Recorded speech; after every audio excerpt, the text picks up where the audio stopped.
Jannick Holste is the third magician to make it through to the semi-finals of America's Got Talent, and I'm here to break his act down and tell you how it could have been better, starting now. Whether you love or hate America's Got Talent, one thing they do exceptionally well is with their production values. This was most noticeable last year with Leah Carl, who should have won by the way. She started with a box for her audition act and in the subsequent rounds had massive sets built just so she could change clothes.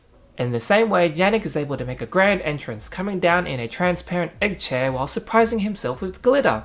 Another plus with having the money of AGT is the ability to pay for mainstream song licensing for your routine in the form of Break Free by Ariana Grande, which I won't be playing because of copyright. Like in his audition, Jannick performs magic with the use of stage illusions, which fit his dancing magician character as he spends a lot of time dancing in between the magic. The first illusion was him making a human male appear on an elevated stage behind a giant curtain, or whatever you call it. What I liked about this is just before the production you see Jannick's feet before the unnamed man appears, seemingly landing out of nowhere. Fireworks ensue as Jannick dances his way to the next illusion, performing the classic trick Metamorphosis. So classic that even Harry Houdini and his wife Beth performed it, albeit with less dancing. After Jannick shows how surprised he is that the girl hasn't completely disappeared, see my last video talking about his audition, he has a dance solo as we then move on to the final illusion, which has been set up in the back the whole time. On a staging note, I like how the illusions are already set up on stage with the two smaller ones on the side and the main one in the middle.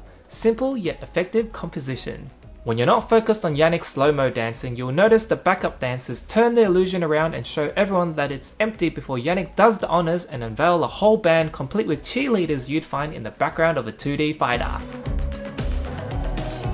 With the magic done, Jannick and co dance with streamers and end in a photo finish. Which brings up an interesting point that Simon made during the judges' comments, saying that there was not enough magic and perhaps too much dancing.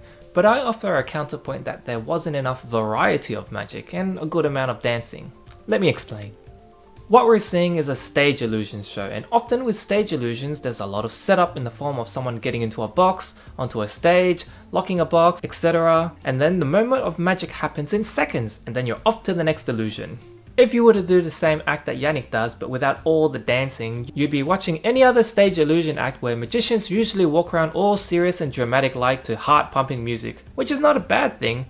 Notable stage illusionist Hans Klock does it very well and it embraces the cheesiness of the illusionist stereotype. But here, Jannick chooses to switch the serious and dramatic motions with what he loves to do instead, which is dance. In my opinion, his act can focus too much on the dancing that the magic suffers as a result. Take the Metamorphosis illusion as an example. Normally you'd go into a giant sack which is tied up and then switch places with the person on the trunk. This is to sell the impossibility of what's happening at the speed it's happening at. Instead we get a bare bones version instead, which allows Jannick to get a few more dance moves in, although it would have been funny to see him dance while covered in a sack.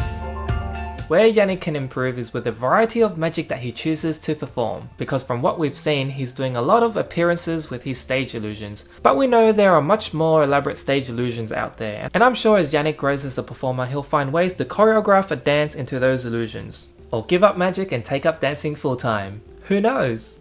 He's still young and right now he's found himself a nice niche with magic and dance that is not likely to have copycats anytime soon, because it's a lot of work to learn a magic routine and learn how to dance, something I'm horrible at as an introvert.